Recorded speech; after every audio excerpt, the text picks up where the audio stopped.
Hello everybody! Olá pessoal!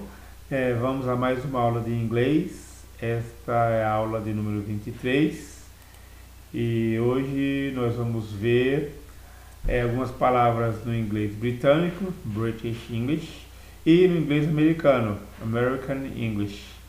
Qual a diferença? What is different? Let's see some differences. Vamos ver algumas diferenças. Então, para o inglês americano nós temos airplane, que é avião, que no inglês britânico poderia ser aeroplane ou simplesmente plane. Apartment no inglês americano, que no britânico é flat. Automobile no inglês americano, para automóvel, e car no inglês britânico. Apesar que o car a gente usa para os dois, né? Cab é o táxi para o inglês americano, taxi é o táxi para o inglês britânico.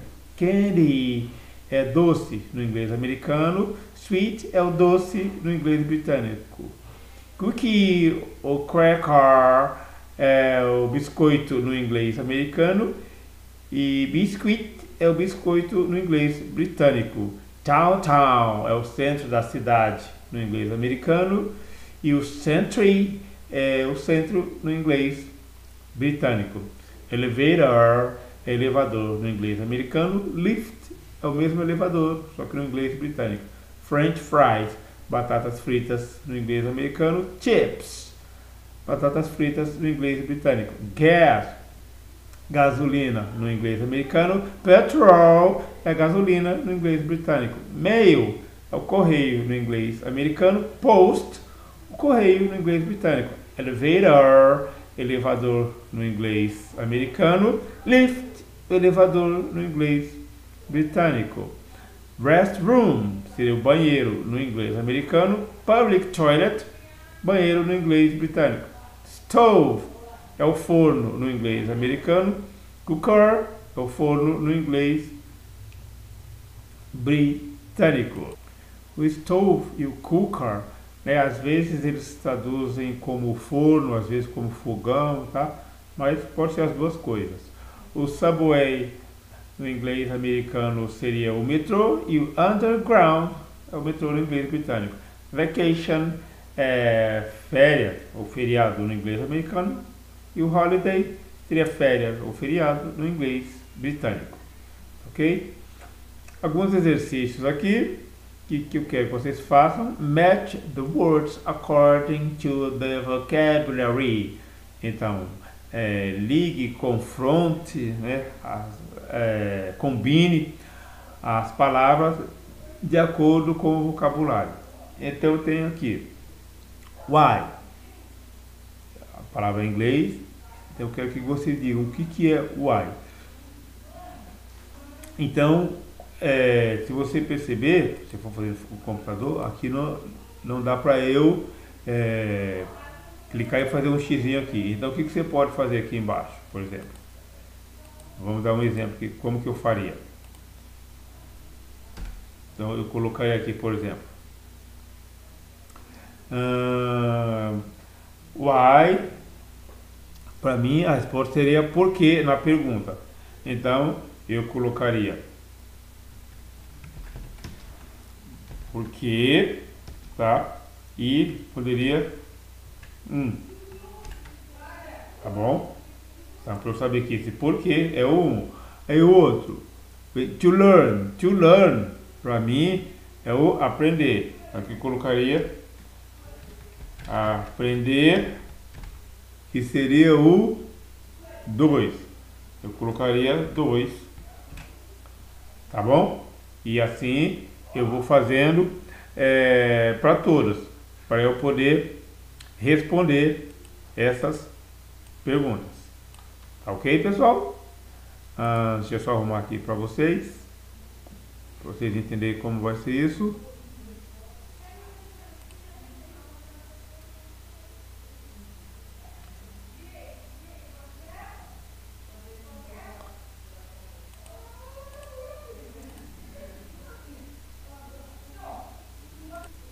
Beleza, agora vamos ao modo imperativo. O que seria o imperativo? Na língua portuguesa, o imperativo é quando eu dou uma ordem, eu falo para alguém, vá, fique, ande, venha. Isso é imperativo, vem de imperador. O imperador é aquele que impera, aquele que ordena, aquele que comanda. Então, modo imperativo, tanto na língua portuguesa quanto no inglês, é quando eu dou uma ordem, ou um comando, ou até um pedido, tá ok? Então, no modo imperativo, usa-se o verbo no infinitivo sem o to. Então, no português, eu tenho uma regrinha para usar imperativo, e no inglês eu simplesmente pego o verbo, tiro o to e ele vira imperativo. Então, to come, que é o verbo vir, quando eu falo come, pode ser venha. To go é ir, quando eu falo go, é vá. To do é fazer, do, faça.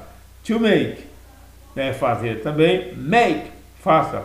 To look é olhar, look é olhe, ok? Então, isso é o imperativo no inglês. Agora vamos ao infinitivo e ao gerúndio, tá? Os infinitivos e gerúndios em inglês. Os infinitivos e gerúndios podem descrever um uso ou um propósito. Então, o infinitivo, como eu falei, você coloca o to antes do verbo.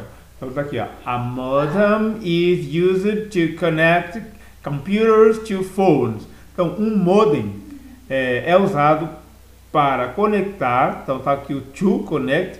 Esse to está dizendo que vai estar no infinitivo, to connect computers to phones.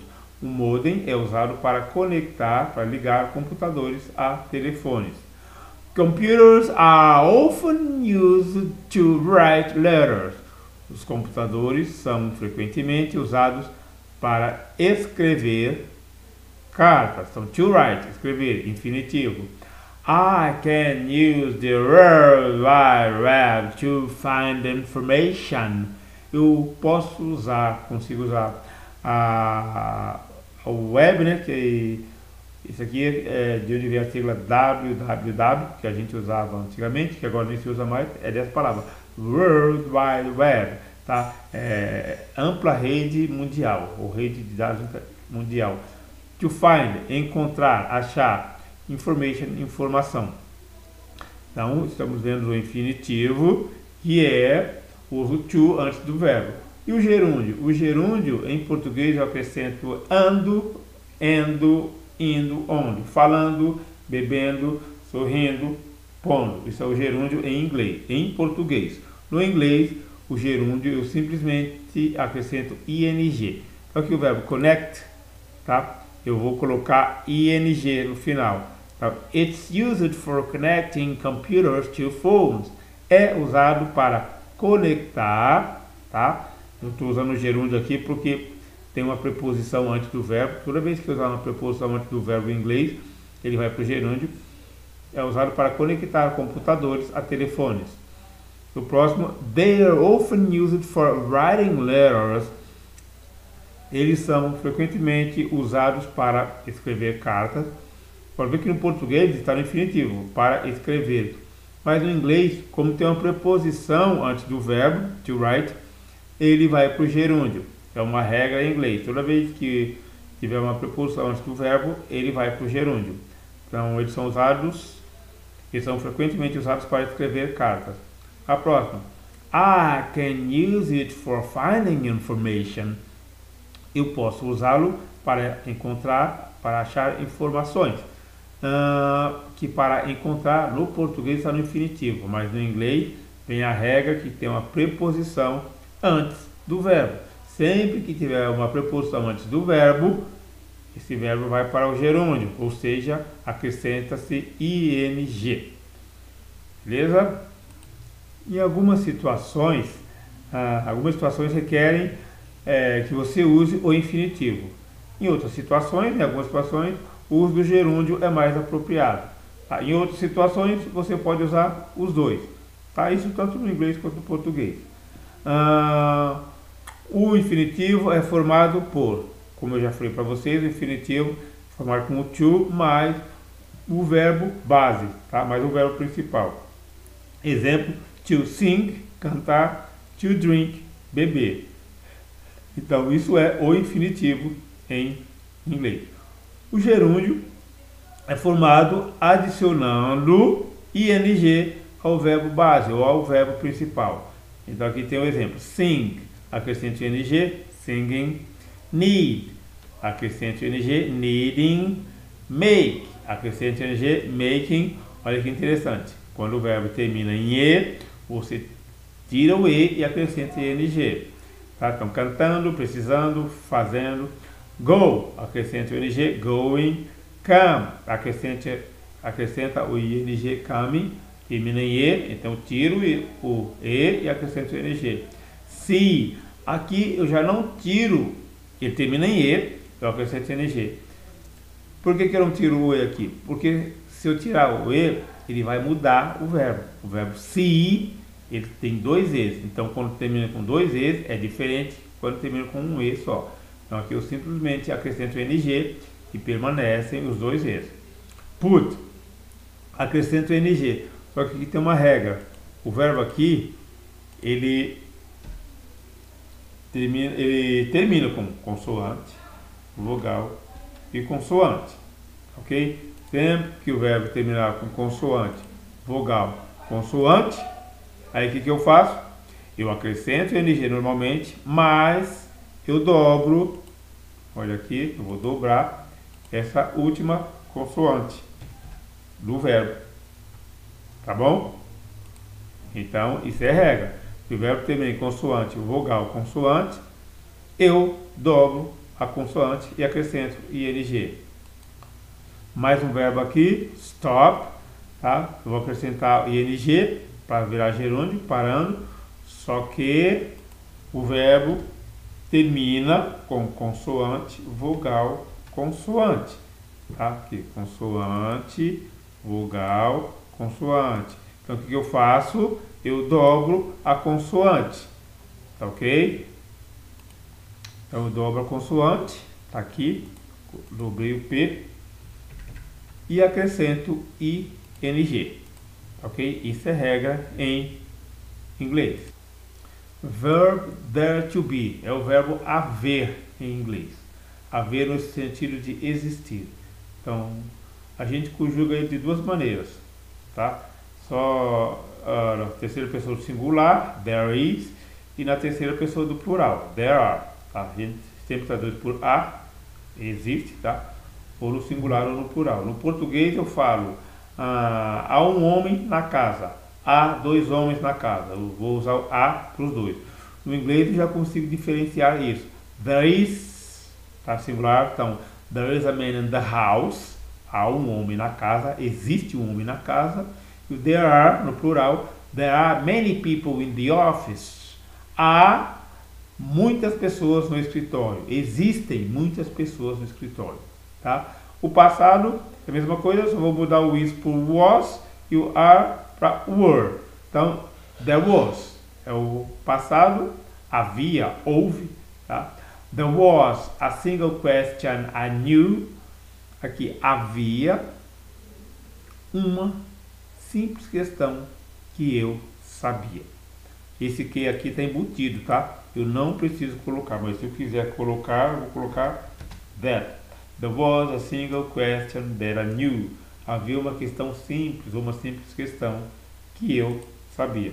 Então eu posso tirar esse that. O plural, there were, que é o plural do passado, there were questions to answer.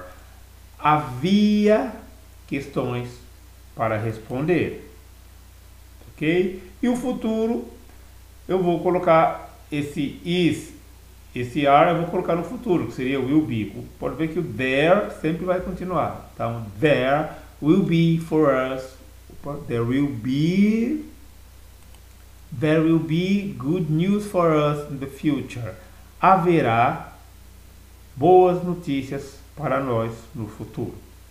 Tá bom? Então, esse é o verbo there is, there are, que é o verbo haver. Na próxima, olha o que está escrito. Grife os verbos e traduza o texto abaixo. O que eu quero que vocês façam?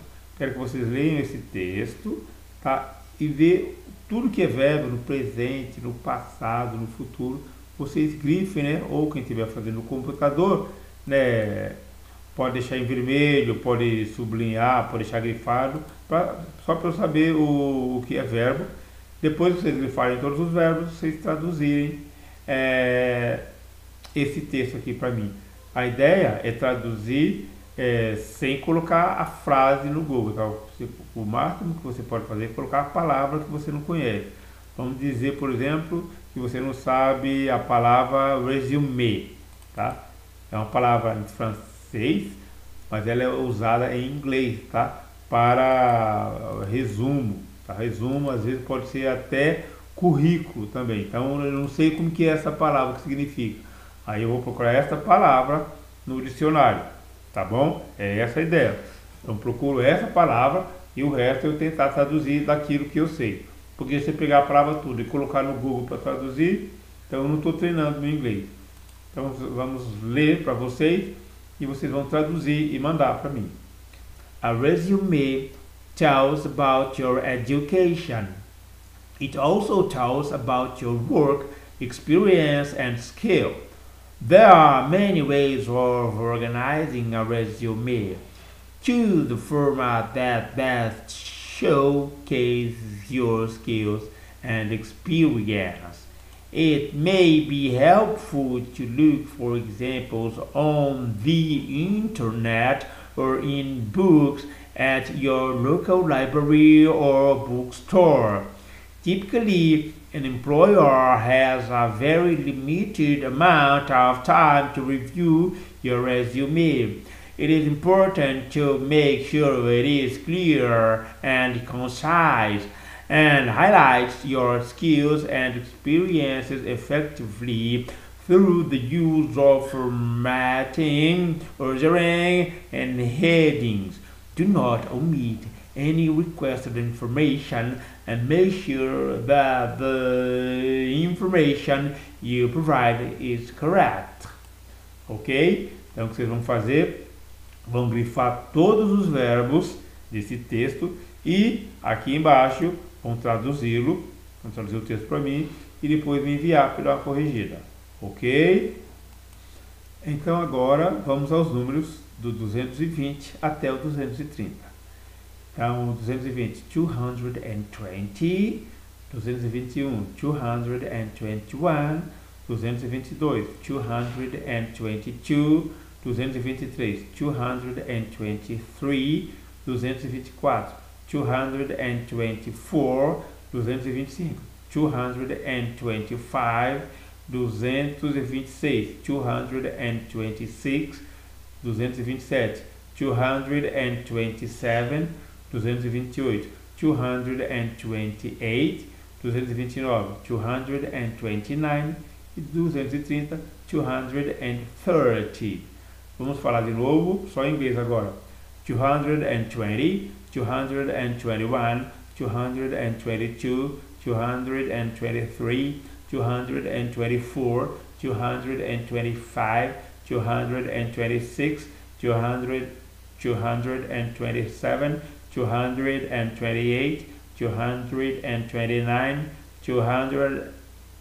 230.